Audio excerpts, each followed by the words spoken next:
बहुत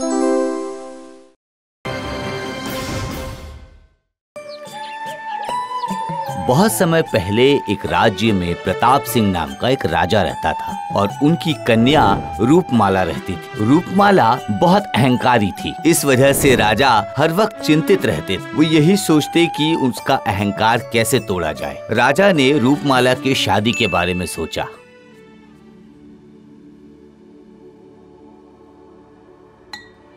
तुमने गिरा दिया, फल का रस तुमने गिरा दिया। नहीं नहीं, मैंने जानबूझ के नहीं किया, गलती से गिर गया मुझसे। झूठ मत बोलो तुम मुझसे। अभी मैं तुम्हें धक्के मार के निकाल देती हूँ यहाँ से और पिताजी से कह के तुम्हें महल से भी बाहर फेंकवा दूंगी। नहीं नहीं, ऐसा मत कीजिए राजकुमारी, मैं मर जाऊंगी। राजकुमारी मत कीजिए ऐसा, मैं मर जाऊंगी, मैं बहुत गरीब हूँ। राजकुमारी तुम जाओ, दास दासी के साथ ऐसे बात नहीं करते बेटी।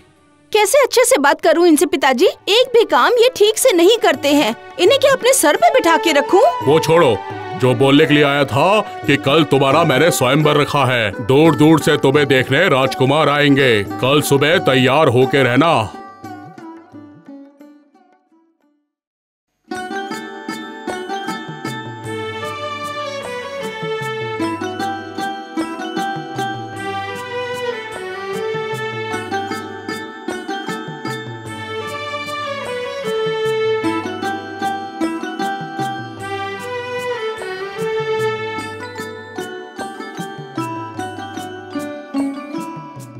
बैठिए, आप सब बैठिए।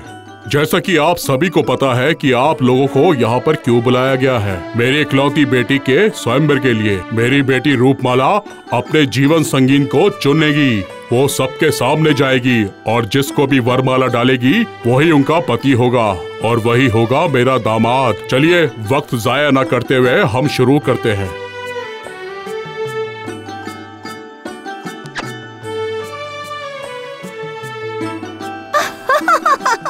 इनको देखो तो, इनकी शक्ल तो एकदम बंदर जैसी है ना। अरे बाप रे, इनकी शक्ल तो और भी खराब है, बिल्कुल नेवले जैसे दिखते हैं। इसकी शक्ल तो मुझे कुछ ठीक लगती है, पर ये तो भिखारी जैसा लगता है। इस तरह से रूपमाला सबका अपमान करती चली गई। सब राजकुमार वहाँ से चले गए। ये तुमने क्या किया? सारे राजकुमार चले गए। सबका ऐसा अपमान क्यों किया तुमने? बेइज्जती नहीं करती तो क्या करती? देखने में तो वो बिल्कुल ठीक नहीं थे पिताजी। उनसे शादी करना तो दूर की बात है। मैं इतनी सुंदर, इतने बड़े राज्य की राजकुमारी, मैं हूँ रूपमाला। मैं किसी भी ऐसे इंसान से शादी नहीं कर सकती हूँ पिताजी। तुम अपने रूप, रंग और संपत्ति में इतनी घमंडी हो गई हो, ये मैंने कभी सोचा ना था। इसलिए अब मैं तुम्हारी शादी राजकुमार के साथ ना करते हुए कोई भिखारी के साथ करूंगा। आप ये क्या बोल रहे हैं पिताजी? बिल्कुल सही बोल रहा हूँ। जो अभी यहाँ पर कोई भी भिखारी आएगा तो उसी से मैं तुम्हारी शादी कराऊंगा। ठीक उसी समय एक भिखारी राजा के दरबार में आता है, जो असल में सुंदरगढ़ का राजकुमार वीर सिंह है, जो भिखारी का रूप बदल कर यहाँ आए हैं। फटे पुराने कपड़े और बाल दाढ़ी लगाकर आते हैं, उन्हें कोई पहचान ही नहीं पाता है। राजा जी मुझे थोड़ी भिक्षा दीजिए, ऊपर वाला आपके सारे सपने पूरे करेगा। ये देखो आ गया। मैंने तुमसे कहा था ना। हे, तुम अंदर आ जाओ। आज तुम्हारे साथ मेरी बेटे की शादी होगी और वो भी अभी। क्या मेरे साथ? मतलब मैं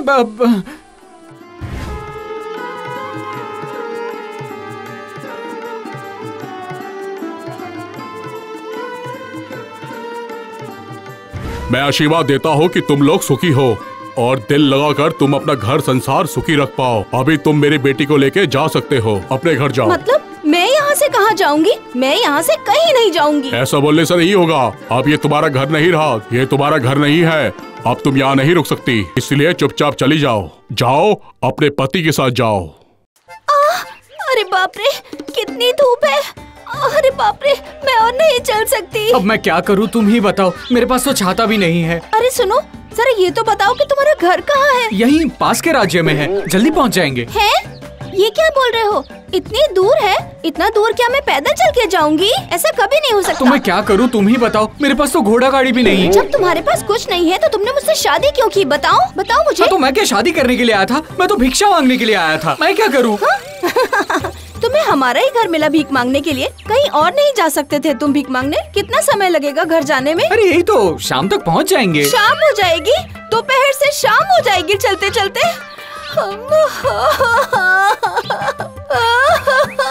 मुझे घर जाना है। मुझे घर जाना है। अरे घर ही तो जा रहे चुप हैं। करो जरा। कह रहे हो कि घर जा रहा हूँ, पता नहीं कैसा घर होगा तुम्हारा। और मुझे ये भाग्यवान भाग्यवान बुलाना बंद करो तुम। अरे क्यों भगवान, मैं तो तुम्हारा पति हूँ। अरे बाप रे, ओह ओह, चल चल के तो मेरे पैर दुख गए हैं, मैं चल नहीं पा रही।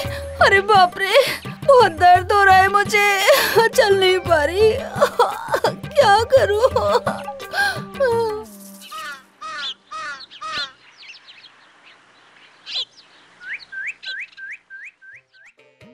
हाँ, ये तुम्हारा घर है? मेरा तो स्नान घर भी इससे बहुत ज्यादा बड़ा है। अब वो होता होगा, लेकिन अब से ये तुम्हारा घर है। मुझे बहुत जोरों से भूख लगी है, कुछ लाकर दो मुझे।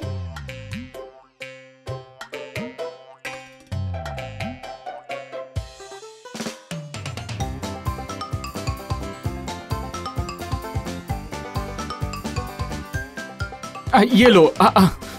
ये क्या है? ये क्या? ये बासी चावल? अब ये खाना पड़ेगा। पिताजी, आपने किसके साथ मेरी शादी करवा दी हो?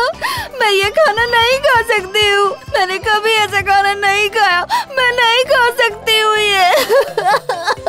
मैं तो भिखारी हूँ, इससे ज्यादा मुझे और क्या मिलेगा? तुम ही बताओ ना। इससे ज्यादा अगर तुम्हें कुछ चाहिए तो तुम्हें भी काम करना होगा। मैं कर लूंगी, लेकिन मैं ये खाना बिल्कुल नहीं खा सकती। मैं ना बहुत अच्छे लड्डू बना सकती हूँ। तो ठीक है, तुम लड्डू बनाओ और फिर बाजार में बेच कर आओ। बाजार में? और मैं? लेकिन मैं तो राजकुमारी हूँ, मेरे बारे में लोग क्या कहेंगे? चिंता मत करो, यहाँ तुम्हें कोई नहीं पहचानेगा। ठीक है।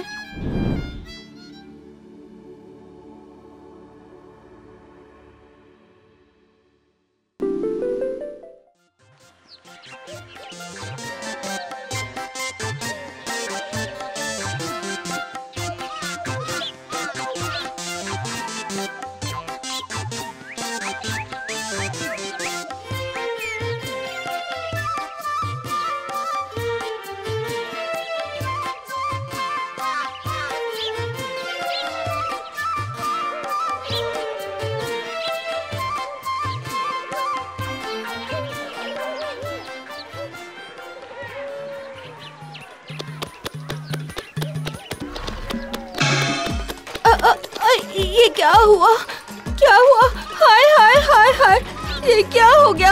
इतनी मेहनत से मैंने लड्डू बनाए थे, सब के सब गिरा दिए। हाय हाय हाय, ये क्या हो गया? गिर गए? अरे रे, अब क्या कर सकते हैं, कल फिर से जाना पड़ेगा।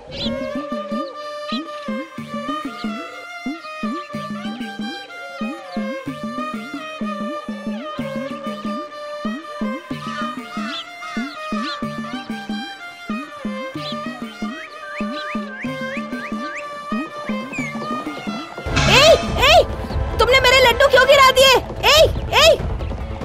अच्छा अच्छा अच्छा।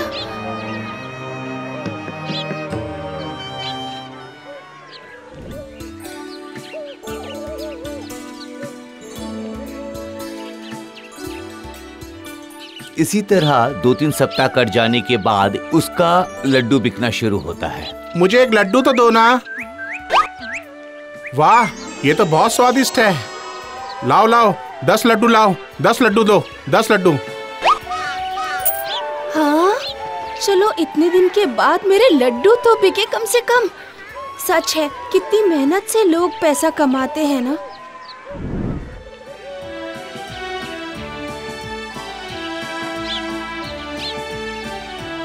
क्या हुआ, आज कुछ बिका?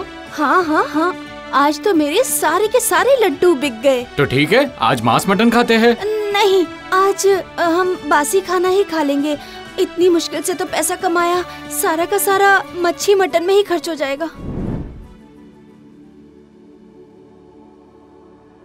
और इसी तरह से साल गुजर जाता है। भिखारी भीख मांगने जाता है और रूपमाला बाजार में लड्डू बेचने जाती है। एक दिन वो घर वापस आती है तो वो देखती है कि भिखारी अभी तक घर नहीं आया है। ठीक उसी समय सुनो, तुम ही बाजार में रोज लड्डू बेचने जाती हो ना? हाँ, पर क्यों? आपको चाहिए लड्डू? नहीं, बात ऐसी है कि तुम मुझे बहुत ही अच्छी लगती हो। ये भिखारी को छोड़कर तुम मेरे साथ चलो, मैं तुम्हें रानी की तरह रखूंगा। नहीं नहीं नहीं नहीं नहीं, ऐसा कभी नहीं हो सकता। नहीं नहीं, कभी नहीं हो सकता। ये भिखारी ने तुम्हें क्या दिया? मैं तुम्हें अच्छी साड़ी, महंगे गहने, अच्छा खाना, ये सब दे सकता हूँ। नहीं नहीं नहीं, सोना और गहने के लिए मैं अपने पति को छोड़कर नहीं जा सकती। हमने बहुत कष्टों के बाद अपना ये घर बनाया है। कंधे से कंधा मिला के हम दोनों मेहनत कर रहे हैं। मेरा पति मुझे बहुत प्यार करता है, मुझे किसी और चीज की जरूरत नहीं। ये क्या? अच्छा हुआ आप आ गए। देखिए ना, ये आदमी मुझसे कैसी कैसी बातें कर रहा है। जानता हूँ, मैंने ही उसे भेजा था। मतलब ये क्या? आप मुझे पहचाना? तुमने मुझे भिखारी बोलकर अपमान किया था। हाँ, मैं पहचान गई आपको। मैंने बहुत बड़ी गलती की है। आपने मुझसे उसका बदला लिया है इतने दिनों से। नहीं, मैं तुमसे प्रेम करता हूँ। इस धरती पर असल जिंदगी क्या होती है ये तुम्हें बताना चाहता था मैं, और ये सब तुम्हारे पिताजी ने किया है। पिताजी, आपने? हाँ बेटी, ये सब मैंने ही किया था। आज मैं बहुत ही खुश हूँ कि तू जिंदगी का असली मतलब समझ गई है। सच है पिताजी, आपने मुझे जिंदगी का असली मतलब सिखा दिया। आज से तुम इस राज्य की रानी हो। चलो रानी, राजमहल में सब तुम्हारा इंतजार कर रहे हैं। चलिए। और इसके बाद दोनों राज्य में प्रवेश करते हैं और दोनों खुशी खुशी जीवन बिताते हैं।